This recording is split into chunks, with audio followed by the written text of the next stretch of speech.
അവസാനമായി എനിക്ക് സൂചിപ്പിക്കാനുള്ളത് 30ഓളം മനുഷ്യർ ഇതിനോടകം ജീവൻ നൽകിയ രക്തസാക്ഷിത്വം ഭരിച്ച ഐതിഹാസികമായ ഈ സമരം നമ്മുടെ രാജ്യത്തെ രക്ഷിക്കാനുള്ളതാണ്. മുസ്ലിങ്ങളെ തുടച്ചു നീക്കുന്നതിലേക്കാണ് ഈ നിയമം ഇപ്പോ വെളിപ്പെട്ടിട്ടുള്ളതെങ്കിലും ഇതൊരു മുസ്ലിം പ്രശ്നമല്ല. എന്തുകൊണ്ടല്ല? ഇതൊരു തുടക്കമാണ്. നാളെ ന്യൂനപക്ഷങ്ങൾക്കും ദളിതുകൾക്കും വിയോജിപ്പുള്ളവർക്കുമെല്ലാം എതിരായി വരുന്ന ഭരണകൂട നീക്കത്തിന്റെ തുടക്കമാണ്.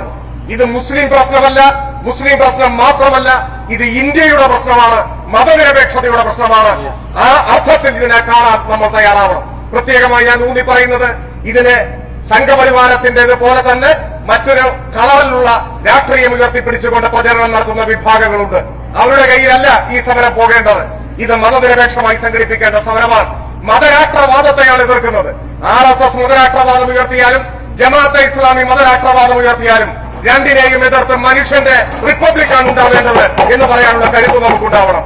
ഹിന്ദുവായ മൗദൂദിയാണ് ഗോൾവാൾക്കർ എന്നോർത്തോളണം. മുസ്ലിമായ ഗോൾവാൾക്കറാണ് മൗദൂദി എന്നോർത്തോളണം. ഉയർത്തി ഈ പ്രതിലോമകരമായ നിയമത്തെ പ്രതിരോധിക്കേണ്ടതുണ്ട്. നാം സമരം ചെയ്യുന്നത് ഈ രാജ്യത്തെ കൊല്ലുന്ന ശക്തികൾക്കെതിരെയാണ്, രാജ്യവിരുദ്ധരായ കേന്ദ്ര ഗവൺമെന്റിനെതിരെയാണ്. ആ സമരത്തിന്റെ പതാക ദേശീയ പതാകയാണ്. നമുക്ക് ഒരുമിച്ച് നിൽക്കാനാവണം, ഇന്ത്യയെ രക്ഷിക്കാനാവണം. ഈ നിയമത്തിനെതിരായി ഈ നിയമസഭയിൽ അവതരിപ്പിക്കപ്പെട്ട പ്രമേയത്തെ സർവാത്മന പിന്തുണച്ചുകൊണ്ട് എന്റെ വാക്കുകൾ നിർത്തും.